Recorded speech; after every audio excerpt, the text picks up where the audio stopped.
同組另外一場嘅賽事咧，就係印尼嘅比斯克咧就主場對住咧白色衫嘅上海申花啊。咁啊，兩隊喺第一日咧都係同病相憐啊，都係首先失利而輸波。咁實力嚟講，當然啦，白衫嘅上海申花咧係較印尼嘅比斯克咧係好嘅。上半場兩隊打成0-0啊，見到咧比賽咧都係個場地都好爛㗎嚇。咁啊，上海申花咧攻擊都唔入啊！咁其實咧上屆上海申花咧喺8強咧就2個回合輸咗俾咧上屆冠軍咧全不現代嘅啫。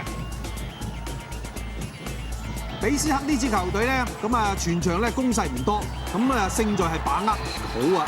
全場唯一嘅入球咧就係喺下半場嘅71分鐘咧，耶拿咧把握機會啦，喺禁區門前一掃入網，1-0啊！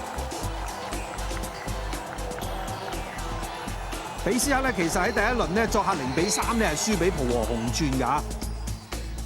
咁我估唔到呢一場咧喺主場能夠喺呢個時候咧係領先一球。上海申花咧就希望咧急起直追，連運都冇埋啦。呢個波咧近門一頂，又係中門楣。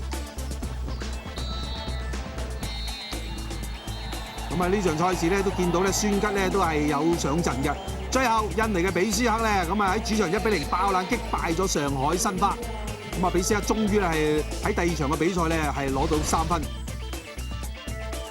喺 E 組方面啦，4支球隊經過2輪嘅賽事嘅表現之後咧，浦和紅鑽咧係2戰咧就有4分，同埋雪梨 FC 咧排第1、2。